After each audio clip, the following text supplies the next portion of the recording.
आपके क्या एक्सपीरियंसेस रहे हैं श्री विद्या साधना के? बता रही हूँ कि जब 14 वर्ष की उम्र में ही तो वाग बीज मंत्र मिल गया।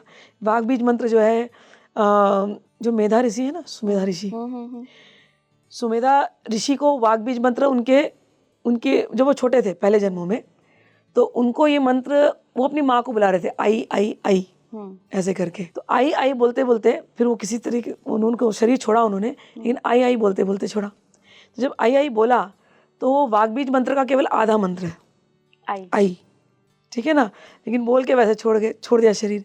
लेकिन जब अगला जन्म लिया तो सुमेधा ऋषि बन करके वो प्रकट हुए और उस समय पर उनको दीक्षा मिली दत्तात्रेय जी से, और उसमें उनको ये मंत्र मिला, पूरा मंत्र मिला जिसको हम बोलते हैं ऐंग।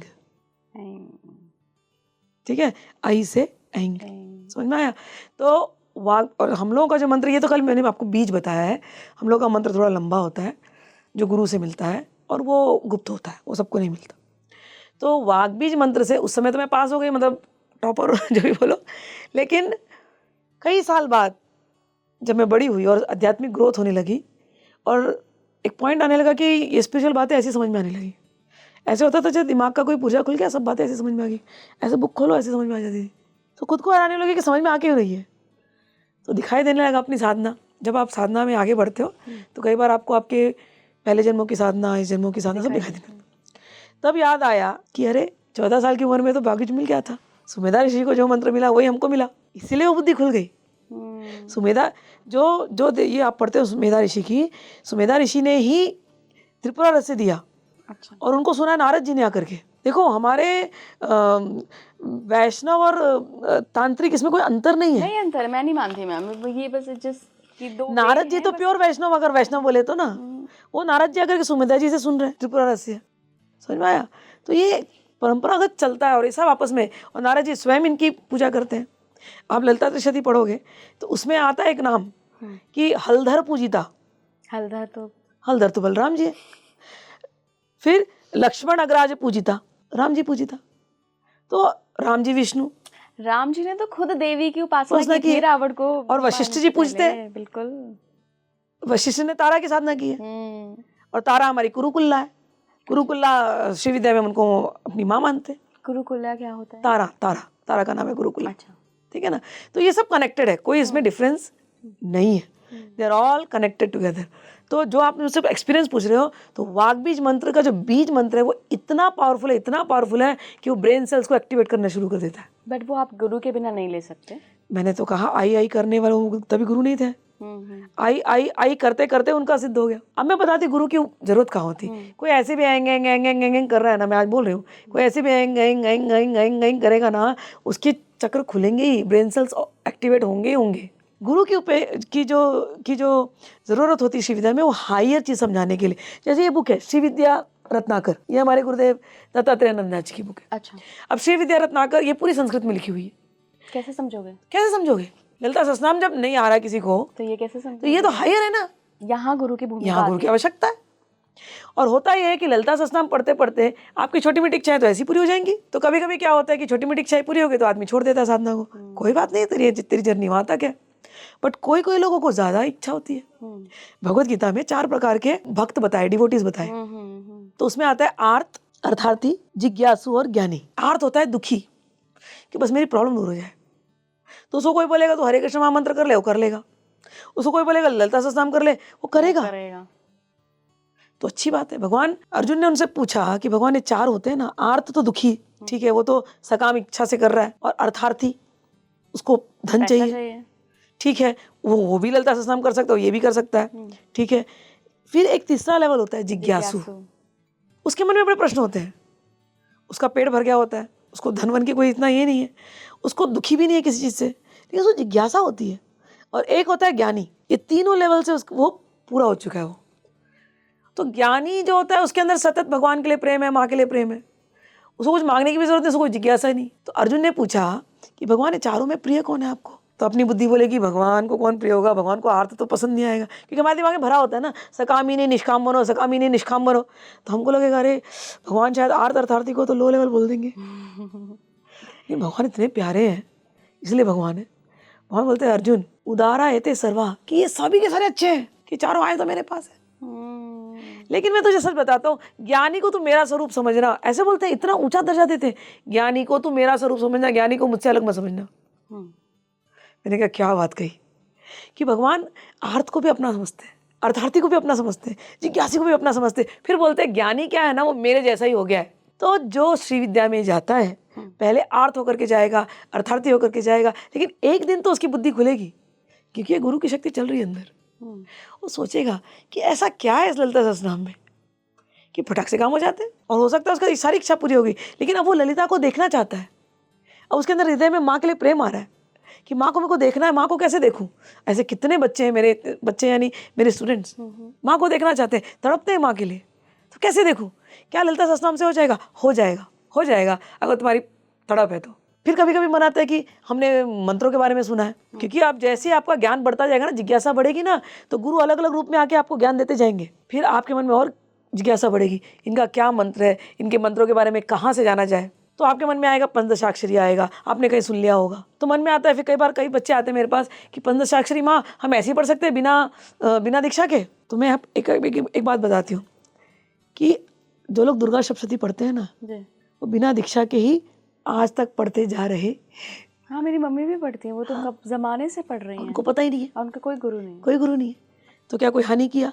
नहीं किया, बल्कि उनको बहुत कॉन्फिडेंस है कि मेरे बच्चों की रक्षा हो रही है। एग्जैक्टली। तो दुर्गा सप्तशती खोलो तो इसमें वो मंत्र आ जाता है। दुर्गा सप्तशती में जगह जगह आता है उनका नाम। एक जगह आता है, प्रथम अध्याय में आ जाता है, त्वम श्री, देवी को बोलते हैं, दुर्गा को बोलते हैं, त्वम श्री, ठीक है, श्री माता, त्वम ईश्वरी, त्वम रीम। रीम जो है देवी का बीज मंत्र है। भुवनेश्वरी का जो मैंने कहा आपसे कि जो मुझे पहली दीक्षा मिली थी वो रीम मंत्र की मिलती है। हमारे शाक्तों में ओम प्रणव हम नहीं यूज़ करते, क्योंकि देवी का प्रणव है उनकी बीज मंत्र। तो एम एक प्रणव है, दूसरा मेन प्रणव है वो रीम।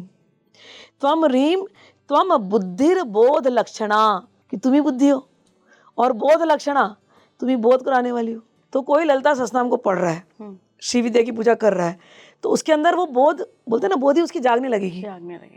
देवी है ना हृदय में बैठी। फिर वो जाएगा गुरु के पास दीक्षा लेने के लिए, और इसी के अंदर आता है पंचदशाक्षरी पे दिमाग आएगा। अभी तो मैंने आपको पहला मंत्र तो बता दिया, भाग बीज। भले दीक्षा मिली नहीं मिली है, कोई केवल उतना ही कर रहा है, कल्याण हो जाएगा आपका, चिंता मत करो। दूसरा मंत्र रीम, आपको मैंने बता दिया। दुर्गा सप्तशती में आप कितनी बार बोल चुकी हो बिना दीक्षा के, कुछ प्रॉब्लम नहीं हुई, सब अच्छा होता रहा। तीसरा मंत्र पंचदशाक्षरी देवी अथर्वशीर्ष, उसमें आपने अनजाने में पढ़ा है। कहाँ पढ़ा है, अब आपको सुना देती हूँ। कामो योनि, सुनाइए, देवी अथर्वशीर्ष का 14वां श्लोक। कामो योनि कमला वज्रपाणिर्गुहा हसा मातर शिवा ब्रह्मिंद्रः पुनर्गुहा सकला मायया च पुरुषचैषा विश्वमातादि विद्योम। ये है हमारा पंचदशाक्षरी। आप पढ़ते जा रहे हो लेकिन पता नहीं है। तो मतलब गुरु की जरूरत यहाँ नहीं है। यहाँ तो नहीं थी दुर्गा सप्तशती में। और इसका जो शॉर्ट फॉर्म है कामो से हो गए कामदेव। मैंने पहले बताया, कामदेव ने दिया कादि मंत्र, तो कामों से हो गए कामदेव से चला ये मंत्र, और यही मंत्र हमको अगस्त्य से मिला है, ठीक है। और कामों से अर्थ होता है कामेश्वर, भगवान शिव। और नेक्स्ट वर्ड है योनि, योनि यानी भगवती से ही सब कुछ निकलता है। कामों से कामेश्वर, ठीक है, कामों से कामाख्या। कामाख्या में किसकी पूजा होती है? देवी योनि रूप में। अब इसका मैं लगे हाथों बता ही देती हूँ कि लोगों को, जैसे हम लोग शिवलिंग करते हैं ना, तो लिंग की पूजा होती है, मन में कुछ खराब बातें नहीं आती ना लिंग को लेकर के। ऐसे ही कामाख्या में हम लोग शाक्त के जो पुजारी होते हैं, जो शाक्त की उपासना करते हैं, हम योनि की पूजा करते हैं। योनि यानी स्त्री का पार्ट नहीं, मन को दूषित नहीं करना आपने। योनि यानी वो हर चीज जिससे कुछ ना कुछ निकलता है, सृजन होता है, क्रिएशन। ये पूरी धरती भगवान ने जब कहा था ना, भूमि रापो अनिलो वायु, पहला बोला भूमि मेरी प्रकृति है, ये धरती माता ये योनि है। कहीं से भी दीवालों में से पीपल के पेड़ निकल जाते हैं, कहीं से भी घास उगाती है, रेगिस्तान में कुछ न कुछ निकल जाता है, रेगिस्तान में जानवर निकल रहे, पैदा हो रहे हैं। तो योनि यानी ये पूरी पृथ्वी, योनि यानी हिरण्यगर्भ जहाँ से ब्रह्मा जी प्रकट हुए, योनि यानी ये ब्रह्मांड जहाँ से, योनि यानी माँ भगवती साक्षात, जिन्होंने कितने ब्रह्मांडों को प्रकट किया। तो पंचदशाक्षरी से बोलते हैं कामो योनि कमला यानी लक्ष्मी, पालन करने वाली, शिव और कामेश्वरी, कामेश्वर कामेश्वरी, उन्होंने सब कुछ प्रकट किया। और क्या प्रकट होकर के खुद कमला बन करके बैठी, लक्ष्मी बन करके बैठी, विष्णु की शक्ति जो पालन कर रही है। और उसके बाद वज्रपाणी गुहा, वज्रपाणी यानी इंद्र यानी इंद्रादि देवता, जिनसे ये पूरी सृष्टि बनी, जिनसे हम सब बने। हमारे अंदर सारे देवताओं के तत्व हैं। तो जब आप सृष्टि की जब वैष्णव ग्रंथ आप पढ़ोगे ना, तो श्रीमद् भागवतम सबसे उच्च ग्रंथ है और पढ़ना चाहिए। मैंने खुद ही अपने बच्चों को सबको पढ़ा है, शिष्यों को पढ़ा है।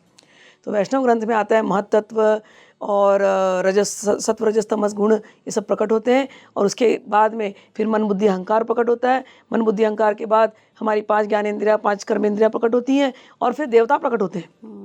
फिर देवता जब निकलते हैं तो उनको पता नहीं करना क्या है, तो देवता भगवान के सामने जाके हाथ जोड़ते हैं कि अब आप हमको बताओ कि हमको करना क्या है।